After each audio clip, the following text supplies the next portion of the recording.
Hey everyone, Tuna here. In today's video, I wanted to tell you guys about some of the tips and tricks that I've learned so far in this season of Torchlight Infinite. So there's a lot of changes that have happened this season. Because of that, really just like so much stuff, so much new stuff to think about and how to progress and all that kind of stuff. So this video will serve as just some of the things that I've learned through playing the first couple of days, and overall some of the things I wish I kind of knew sooner, and what has actually helped me make a ton of FE as well as progress my character without spending a lot of FE. So yeah, hopefully these tips will help you guys, and yeah, hopefully you find something in this video that is of interest to you. So first of all, I want to talk about a pretty easy way to make some FE, because a lot of people are probably thinking that, you know, you're getting into your progression stages and all that kind of stuff. So how do you make FE? Well, you don't need to actually ever go into T8s to make FE. Now, going into T8s is obviously going to be a lot more profitable because of the increased drops and all that kind of stuff. However, there are ways for you to make a lot of FE just by staying in T7s, and staying in T7 ones if your character is not yet strong enough in order to progress further. First thing you need to sort of worry about though is getting this number up as high as possible. Now you can see that I'm not actually fully spec'd out already because I've just been farming one zone. What you want to do is you want to go into every zone here, and you see at the top right how it says 8 out of 8. That's how many points that I've gained from this zone itself. So you want to go through all the zones and get all of those points, and the way that you get those points is that when you complete a card, you will gain a point there that you can allocate into your passive skill tree, which is the new huge mechanic of this season, which is to replace the trait deck. So yeah, go through and get as many of those as possible because you will need them. These passives are very strong, and you can see that there's still a couple here that I need to get, and so on and so forth, right? So once you've gotten a few of those, I think the first ones you need to spec are the ones in here, because this here is going to be giving you accelerated progression. Now, you know, this new star shard type currency is a tradable currency that you can give to other players, and that is what it's going to be allowing you to access the watchers themselves. So yeah, you can see that, like, for example, here I have 12 out of 12, and if I want to go fight them, you can see that there's this star shard currency here. This is actually a currency that I have in my inventory. If I was to find it there, you see 12 out of 12 star shards, and these are actually pretty expensive. They're 2.4 FE each, right? So every time you go and you fight a watcher, it's going to cost you 30 FE to do so.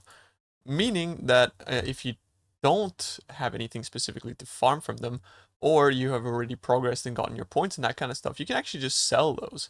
But I advise you guys to not sell those, because actually the beacons that you drop from them and the items that you drop from the boss itself usually actually pay out for the cost of the watcher, which is why people are buying those for that price. But it's why you should be actually specking into these nodes here, right? Because these nodes will give you a chance to get additional of these star shard currencies every time you complete another nether realm sort of like round. So I definitely advise you guys to spec into that. Now there are other things that you can look into specking here, but this one is by far the most important one. Next, another really good one that you can get is here. Once you unlock this, the Profound Talent Constellation, you can go and grab additional, star shard currency type things here, but at the expense of getting -2 confusion cards, which can actually kind of suck. As you can see here, if when you draw new card sets, you will only have like 2 fewer cards, but that means that if you are focusing more on kind of like boss rushing and getting currency out of your maps just by doing maps per hour, that is actually going to be very good for doing more watchers and potentially also farming legendaries from those watchers, which is something I'll get to a little bit later, because legendaries is a massive thing about the season and is a massive way to sort of accelerate progression into higher tiers. But yeah, going for that as well, star fund currency is really good. Now you might think, okay, that's cool and all, like now I can progress a little bit faster, but how do I make the currency? Like, how do I make FE? And in my opinion, this right here, this talent constellation, Folklore, is just broken, because we're all sort of on even footing here with this with the Folklore. The pets themselves don't actually modify how much of these eyes that you're dropping, and these eyes are selling for a crazy amount of FE, and in some situations you will get like 6 to 10 of them per map. And in these these monsters, they will also additionally drop more loot, And this currency is also very expensive. So if I was to find it here, see, I have 76 of them, and I actually got them pretty fast. They're selling at like 1.3 FE each, and you can get these like very, very fast. Now, if you liked running the mechanic, the folklore mechanic, you can also do so. So that means that you can actually just self-farm those for yourselves. But you know, selling those, like I made a ton of FE selling those on day one, made hundreds and hundreds of FE. Thanks to just picking up these resonant eyes, which are like honestly very easy to get. You can get them very fast. Now the next thing I spec'd into was getting these sand nodes. Now sand is obviously very nice for crafting as well as selling. It's expensive, you know, people are using that stuff to craft a lot. So definitely sand is one to spec into. Now you are going to be left with a bunch of points. So like once you spec into folklore, some quantity as well as the star currency and some here, you're going to be left with some points. And if and this sort of brings me to the next tip that I recommend for people is that like this season they have made legendaries multitudes of times more common than they were in the past. So in the past there was no way that you could get yourself like those rare legendaries, but this season they've made them like hundreds of times more common. So for example, like Crimson King now is dropping insanely commonly from God of War mechanic and that kind of stuff. And I was sort of wondering as I was progressing my character, like I'm looking at these legendaries on the auction house and how expensive they are. So if I was to go for example, the amulet that I needed for my build, which was kind of expensive yesterday, and I'm not really sure about the price now, but let's take a look. Yeah, you can see that it's like a 400, 500 FE, so that's about what it was yesterday. It's very expensive, and it's going up and down and that sort of stuff. But this legendary is actually really common. Like it's super common to get if you were to do the mechanic itself. Now, it's not common to get the one that is tradable. Getting tradable legendaries is just as rare, if not rarer, than it was in previous seasons. But finding a legendary that you can yourself use but not trade is very easy and very common, as you guys have probably noticed. And the way to know where you get this legendary from is I'm going to move my camera real quick, but you can see here at the bottom when there's like this little menu pop-up thing and it says drop source and it's going to tell me God of Machine exclusive drop, which is the reason why you're actually not able to select it in your little event panel here. You know, when you want to select your legendaries, which is somewhere here, if I can find it, there you go. You can select your legendaries here, and I just kind of like think you should just select sort of more common ones that you want to spam attributes on, which I'm actually gonna be changing these around, but definitely like Traceless Pain was a very good one for me. But yeah, if you can't find your legendary there, it means that it's because it's dropping from a mechanic exclusive. It's like a mechanic exclusive drop. So in the case of this amulet, for example, costing 500 FE, all I did was I basically just went in and I did a few God of Machines, and you can see that I've spec'd into my tree to do so. So I spec'd into like maybe finding an increased chance for priceless ones, because if I was to actually find a priceless one, and priceless means it's tradable, if I was actually to find one of those, I would have just sold it, because honestly they're very common to find otherwise, like the untradeable ones. And yeah, the cool thing is that you can also pretty much guarantee the mechanic here by taking all of those points.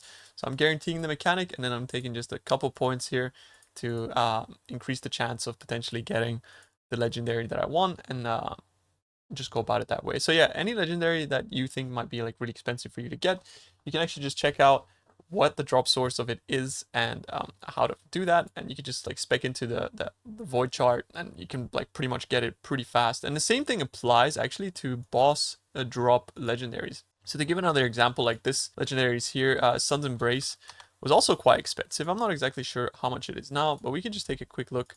So if I was to look for Sun's Embrace, they're actually insanely expensive still. Holy. Okay, so yeah, this legendary, super expensive. However, again, you go here and you click drop source, and it will tell you has a chance of dropping after defeating the Watcher.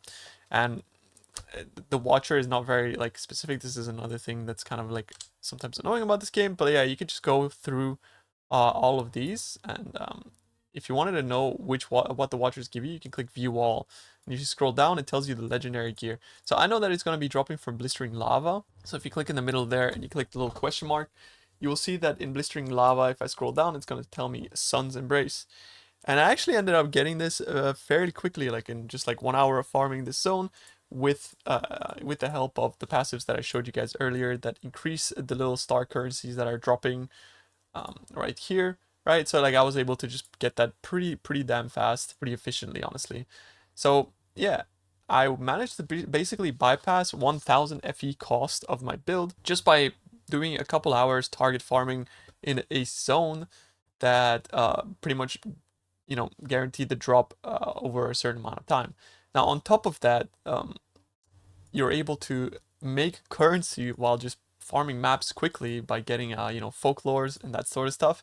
And on top of that, again, you can essentially just progress your character as well as find all the legendaries you need for your build too. So those are just like the main things that have really helped me progress this season. And in overall, it's kind of like a shift in how we thought in the past, because in the past we just grinded for the currency to buy the items, but now you can actually farm the items, the legendaries that are like extremely rare. You can farm those in due time, like very easily. Now, the only legendaries that you still can't farm in due time are the like extremely rare ones, which you saw in the auction house earlier, that have like a red outline on them. So like Eternity, Exquisite Box, and that sort of stuff. Those are still going to be extremely rare and on target farmable. So yeah, those are ones that you just have to kind of like grind up money for and then buy. Everything else is fair play, and I think that's like a really cool new type of mechanic that they introduced this season, because I really enjoy the SSF aspect to being able to build up my build just by target farming specific mechanics, and it also just incentivizes you to do different mechanics, right? So now that once I'm like happy with the role of my amulet as well as the crafts that I have on them, what I will do is I will spec out of machines and I will go probably into the cube, because I think the cube is in like the second best mechanic in the game at the moment. They added auto covet, as well as the fact that like it adds so many monsters in your maps, and it makes the maps really fun, and they drop a ton of currency, as well as the specific currencies like the wedges and that sort of stuff, which actually sell for a lot too, which contributes to a lot of the money that I made on the first couple of days. So yeah, the wedges and all that good stuff. So the cube is one that we'll go for. Another really good mechanic is going to be the dream, as well as the anchor. And those are the main ones that I am sort of eyeing out that I think are really strong. But the Candlebrum is also pretty good, because that's also just a few monsters that pop up in your map. You kill them and you just sell the currency to access it. Now, doing the out of map mechanics are also extremely profitable. So like doing the City of Eterra as well as the Folklores, they're going to be so good for currency. But you know, some of us just like to do maps, and we just sell access to those mechanics. It's kind of an ecosystem that we got going with them. But yeah, I've talked a little bit about farming strats, as well as how to progress your character and that kind of stuff. But another thing that might be useful to some people is basically how you're crafting legendaries. So the way that you're crafting legendaries is it's pretty simple, honestly, but it could be like a little bit daunting, I suppose, to some people. But like as you get into it, you just select it. And what you're going to be doing is you can see that you have a plasticity of 200, and every time you roll, it's going to take away 10. So that's why it's really important to, for example, I wanted to get good rings, because I knew that if I got affliction effect on my rings, it would give me a lot more damage. So knowing that I get affliction effect as a suffix, however, affliction effect is a decently uncommon roll, this would cost me like quite a lot of rings in order to get it. So yeah, I made that more common to drop by you know, the event mechanic that allows you to select legendaries. And right now what you're going to do is you're just going to craft again until you find the modifier that you want. And for me, it was like affliction effect was the really good one. But for example, like if I wanted to have ailment damage, unfortunately ailment damage T5 is very low. You're not really going to be able to upgrade that. And the rule of thumb is that I go by is that you want to have at least 110 plasticity and a T3 mod. Beyond 110 plasticity, you're not actually guaranteed to level up your T3 mod to T1. But yeah, like imagine if I got like a T3 mod with 110 plasticity or something like that. That's perfect. So like if I wanted cast speed and it's T2 and I still have more than 110 plasticity, I say 110 plasticity because it actually costs, you know, it can actually cost 100 plasticity to upgrade from T3 to T2, and then beyond that you're going to be needing at least a little bit of plasticity to upgrade from T2 to T1. So yeah, here you can upgrade from T2 to T1 by using this ground quartz currency, and that is going to end up being a T1, and at that point now I can go for example, like any affix that I wanted. So once you upgrade your affix all the way up, then you go for example, a suffix, and you search for energy. That's actually going to be a prefix, energy shield. And all you do is you just craft that here and you spam it. You make sure that you tick this do not show again for this section, and you just spam it until you have like T2 or whatever you are happy with, essentially. So that's kind of like um, the crafting mechanic. And I think it's really good because it gets you to have like pretty insane items pretty quickly on very good uniques too. And as you guys have noticed, like uniques are just dropping so much, and the fact that you can target farm them as well makes it even easier. So this ties into what I said before, that you can target farm your your uniques and that sort of stuff. You can see here that I got like the Sun's Embrace as well as the Firebird. But as of right now, I am still farming those mechanics in hopes of finding more of these so that I can keep re-rolling them in order to essentially get better suffixes on them. As you might imagine, I'm not exactly happy with 17 lightning resistance on this one, but yeah, I'm just gonna keep farming the mechanic until I find higher rolled ones and better ones, until I am happy with the rolls and that kind of stuff. So that pretty much sums it up, the tips and tricks and stuff that I've learned so far in the Torchlight Infinite season. Hope this video has helped you guys. And yeah, I hope you guys are having fun with the season as I am. All right, peace out, everyone. Thank you very much for watching.